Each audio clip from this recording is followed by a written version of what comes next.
The Middle East woke to a seismic shift on July 31, 2024. News broke of the assassination of Ismail Haniyeh, the leader of Hamas in Tehran. Details remained murky, shrouded in the fog of clandestine operations. Hamas pointed fingers at Israel, branding it a treacherous Zionist raid. Iran echoed the accusations. The assassination sent shockwaves through the Islamic Republic. Iran's Revolutionary Guards vowed swift retribution. Israel remained tight-lipped. The official silence spoke volumes. It recalled a history of targeted killings. The assassination fit a familiar pattern. The world watched, holding its breath. The question was how far and wide the violence would spread.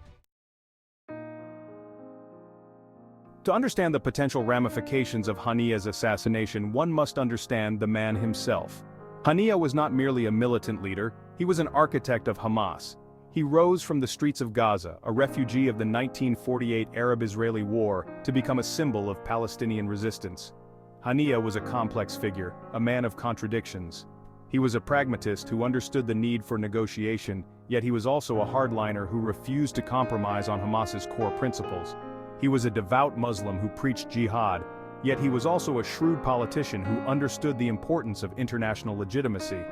Haniyeh's leadership was instrumental in Hamas's rise to power in Gaza. He oversaw the group's transformation from a guerrilla organization into a de facto state actor.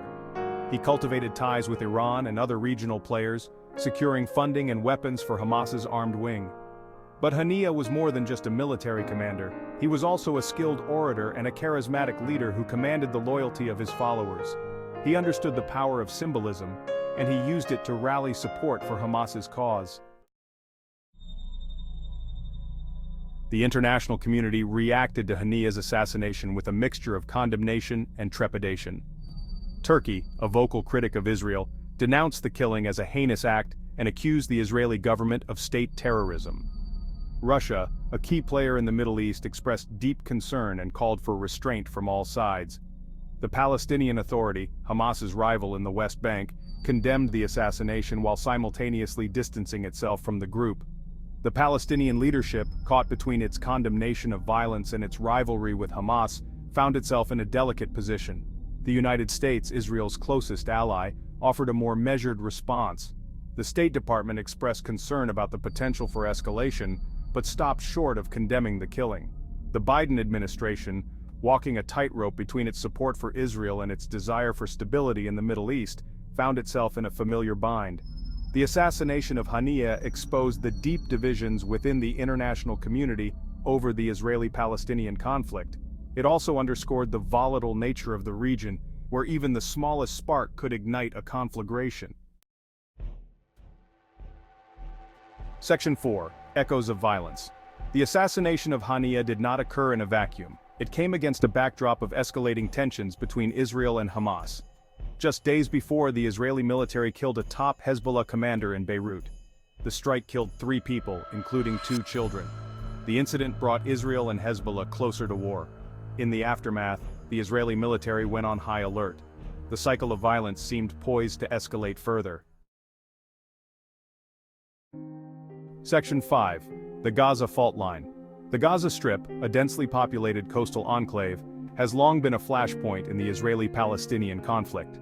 Ruled by Hamas since 2007, Gaza has been subjected to a crippling Israeli blockade, which has exacerbated the already dire humanitarian situation there. The blockade, which Israel says is necessary to prevent Hamas from smuggling weapons, has had a devastating impact on the lives of ordinary Palestinians in Gaza. It has restricted the flow of goods and services, crippled the economy, and left the population dependent on humanitarian aid. The assassination of Haniyeh threatened to further destabilize the already precarious situation in Gaza. Hamas, vowing revenge, seemed likely to step up attacks against Israel. Israel, for its part, seemed prepared to respond with overwhelming force. The potential for a wider conflict was real. A full-scale war between Israel and Hamas would be disastrous for both sides, but especially for the civilian population of Gaza, which would bear the brunt of the fighting. Section 6. Ceasefire in the Balance. In the wake of Haniyeh's assassination, the fate of the fragile ceasefire between Israel and Hamas hung in the balance. The ceasefire, brokered by Egypt in 2021 after 11 days of fighting, had brought a modicum of calm to the region. But the ceasefire was always tenuous, built on shaky foundations. It did not address the underlying issues of the conflict, and it did not prevent either side from taking actions that the other perceived as provocative.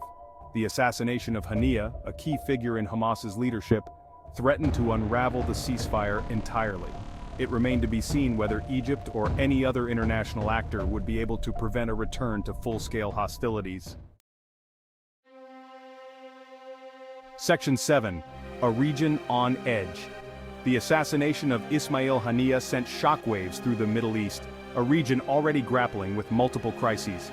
It was a stark reminder of the volatility of the Israeli-Palestinian conflict, a conflict that has defied resolution for decades. The killing of Haniyeh had the potential to upend the fragile balance of power in the region. It could lead to a wider war between Israel and Hamas, drawing in other regional actors like Hezbollah. It could also further inflame tensions between Israel and Iran, two countries already locked in a shadow war. The international community faced a daunting challenge. It needed to find a way to de-escalate tensions, prevent a wider conflict, and create the conditions for a lasting peace. But the path to peace seemed as elusive as ever. The assassination of Haniyeh was a stark reminder that in the Middle East, the past is never truly past, and the cycle of violence can easily be reignited.